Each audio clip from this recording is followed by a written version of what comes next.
Nah, para petinggi Kim Plus Plus juga tidak tahu dan belum pernah ini mengadakan kumpul-kumpul bareng koordinasi menetapkan kesepakatan bersama, belas belum tahu.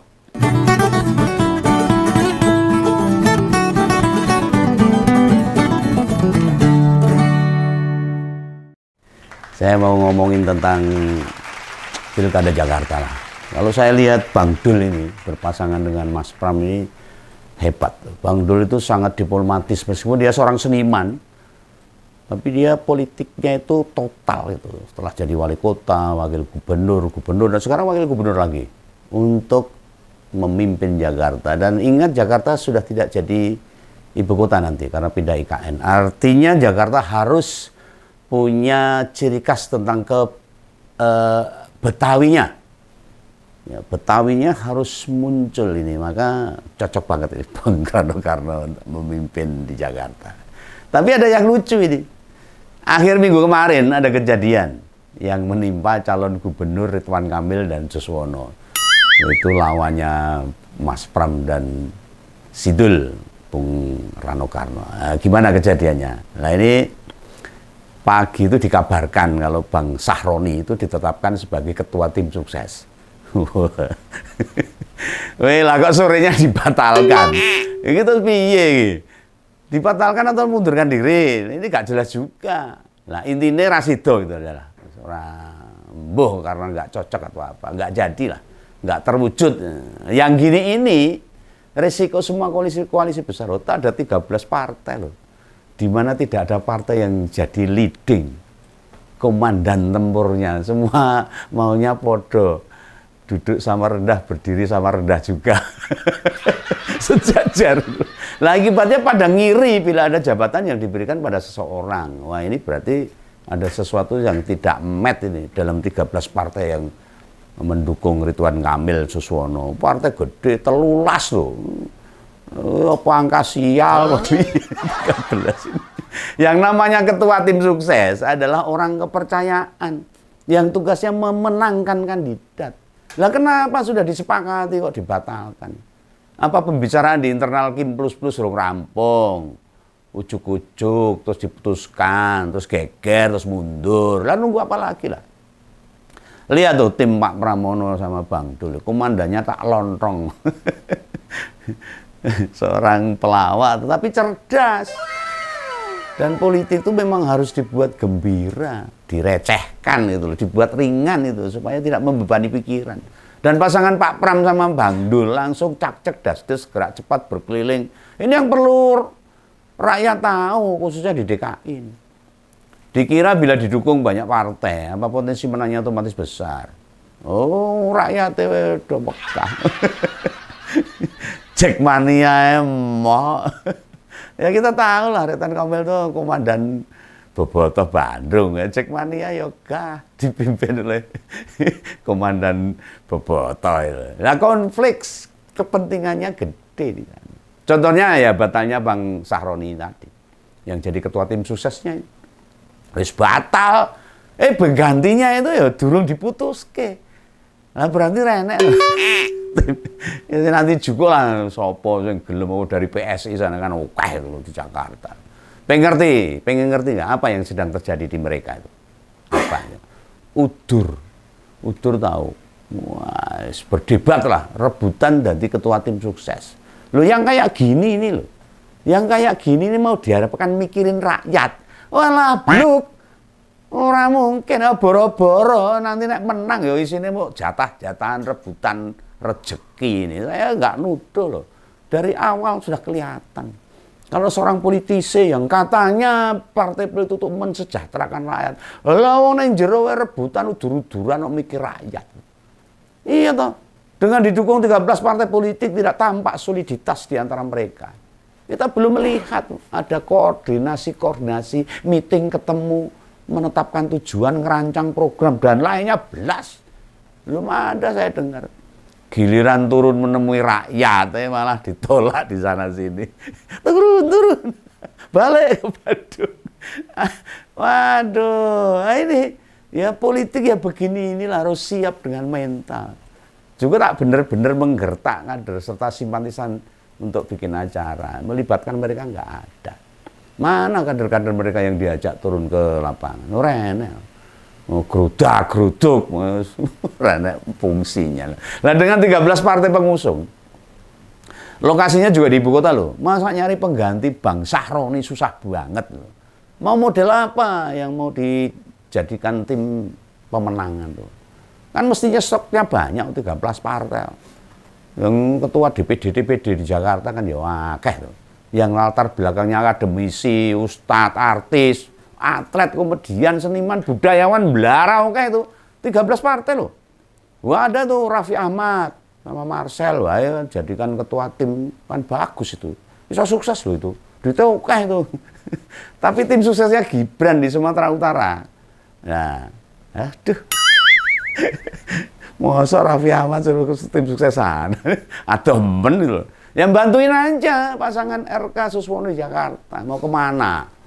Kan beken itu Raffi Ahmad itu sama yang Krebo itu. Nah situasi politik sekarang ini malah cair banget loh. Lebih enak itu dipandang, diamati lebih enak. Di Kim tidak terlihat jalan bareng. Jadi tontonan itu. Memenangkan kandidat yang mereka usung itu ora jalan bareng. Mengapa begitu? Semua diatur sama kekuasaan. Ketok banget. Para petinggi di DPP, pengurus tingkat daerah, belas tidak direken. Maunya DPP yang atur.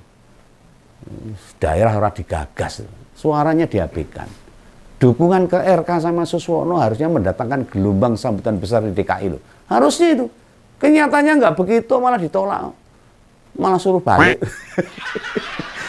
Kang Emil sama Pak Su seperti tanpa pegangan. Sopo sing arep digondeli, tidak terkerangka sebagai calon gubernur di DKI. Sekarang bukan DKI deh, DKJ. Agenda-agenda kunjungannya tidak dipersiapkan matang. Ora nek planning sing sudah dipersiapkan. Sebelumnya bilang mau nemui Pak Jokowi hingga Pak Anies katanya. Mantan-mantan gubernur DKI. Mana buktinya? Belum terjadi toh. Ingat loh, Pak Jokowi wis mabur neng Borneo. Sekarang udah ngantor di IKN loh. Tinggal di IKN cokoti nyamuk. Lah apa mau datang ke sana? Pak Emil mau mabur ke IKN sana. Buat apa? Pak Mulyono aja belas orang nyinggung marah kandidat. Yang diusung Kim apa tahu diomongin tahu. Itu politik biar jalan sendiri-sendiri kan pilu. Jawabannya kan seperti itu aja. Seperti di episode Ngompol 3 hari yang lalu lah. Keduanya sengaja dibiarkan. Ridwan Kamil tidak akan dimenangkan plus lalu dijagok orang dimenangi tujuan utama memang agar Pak Anies nggak didaftarkan jadi kandidat sehingga diberui sama Ridwan Kamil yang harusnya menang di Jawa Barat. Nah setelah itu tercapai ya udah tinggal perung wis ditoto semua orang diurusi itu loh dengan belum ditunjukkan ketua tim suksesnya RK Suswono. Perencanaan aktivitas kandidat ya tidak termanajemen dengan baik, tertata dengan baik, terplanning dengan baik. Nah, ketua tim sukses itu posisinya vital, diperlukan buat pemenangan kandidat. Lah alasan Bang Sahroni batal jadi ketua tim sukses itu juga beragam, banyak analisa. Ada yang bilang mundur, tapi tak sedikit yang melihat. Banyak partai memprotes penunjukan Bang Sahroni. Nah, sedangkan posisi DKI ini strategis dan penting buat kandidat, buat pertarungan pilkada itu paling hebat ya di DKI ini. Posisi DKI ini strategis dan penting. Jadi contoh pergerakan Kim di daerah-daerah. Nah, Ngompolres, kita jadi tahu tuh sekarang. Kim itu targetnya menang Pilpres. Itu sudah cukup, wis. Pokoknya Pilpres menang Pak Prabowo sama Gibran. Meskipun Prabowo Gibran ini saiki mbuh hubungannya piye karena fufu-fafa itu salah satu penyebabnya ini. Nah di daerah mereka merasa di atas angin, kita nggak perlu mikir abot, mesti menang. Padahal kepala daerah itu ya perlu dipertimbangkan dengan masa. Sebab terkait kesejahteraan rakyat. Kan nggak semua program urusannya pemerintah pusat. Di tingkat provinsi, kabupaten maupun kota ya ada yang mesti dirumuskan dengan baik. Nah, pengalaman Kang Emil sebagai wali kota Bandung juga gubernur Jawa Barat mestinya kan membuat dirinya makin baik khususnya di Jawa Barat. Tapi kok jadi calon gubernur DKI? Ini masyarakat harusnya bertanya-tanya. Dan masyarakat DKI Jakarta yang notabene Jackmania yang sangat kental dengan kesepak bolaan. Sementara Bang Ridwan Kamil adalah bobotoh Bandung, Persib Bandung, apa iso gathuk. Nah iya, sepertinya itu kayak bisa apa-apa ini Pak Ridwan Kamil di DKI ini. Posisi tim sukses itu berperan signifikan loh, untuk mengangkat Bang Ridwan Kamil untuk menjadikan orang yang pede di DKI meskipun dari Bandung ke Jakarta. Nah besok November atau sekitar 2 bulan lagi tanggal 27 November itu wis coblosan. Nggak panjang itu. Pengalamannya sebagai gubernur, baik wali kota dan gubernur, itu mungkin tak memberi kemampuan. Atau bisa kita lihatlah, di Jawa Barat dulu dia berhasil menang dengan dukungan partai kecil. Nek didukung partai cilik, menang. Harusnya loh di Jawa Barat. Kang Ridwan Kamil itu menang di Jawa Barat. Nah sekarang kan gerakannya lebih lincah. Mobilitasnya tinggi harusnya, ide-idenya cemerlang. Kenapa kita malah tidak melihat hal itu? Kenapa dilimpar ke DKI? Kenapa tidak tetap di Jawa Barat? Nah, para petinggi Kim Plus Plus juga tidak tahu dan belum pernah ini mengadakan kumpul-kumpul bareng koordinasi, menetapkan kesepakatan bersama, belum tahu. Itukah pertanda keseriusan mereka? Pengen memenangkan pilkada, mau memperbaiki kesejahteraan warga DKI. Bagi Om Begawan ngukurnya sih sederhana. Bandingkan sajalah keseriusan dalam perjalanan mereka ke proses pilkada. Gagasan-gagasan apa yang disampaikan, yang dikatakan, ide-ide yang terlontar. Lalu kita bisa menilai apa yang mereka tawarkan. Pilkada itu bukan tentang siapa kandidatnya, bukan sekedar terkenal apa dia atau tidak, atau siapa yang paling banyak didukung partai. Meskipun Bang Pramono sama Rano Karno cuma satu partai pil, dikeroyok 13 partai. Masyarakat memilihnya bukan itu. Faktor-faktor itu bukan faktor yang bisa merubah kehidupan rakyat. Yang malah sering dilewatkan, ya gagasan-gagasan atau program yang mau dijalankan kayak apa yang malah kadang-kadang tidak diomongin. Contoh misalnya ini, beneran mobil curhat itu dibutuhkan warga DKI. Kayak di Bandung. Ngatasi apaan coba mobil curhat itu? Yuk nek wis curhat kayak kepiye, untuk det. Dapat bensin, pertalit. Nek orang mbok mending itu tidak usah dijalankan. Itulah. Mari kita tunggu Pilkada serentak tanggal 27 September tahun ini. Kita ramaikan pesta demokrasi dari pusat sampai daerah. Itu ya, salam Begawan, salam ngumpul. Dadah.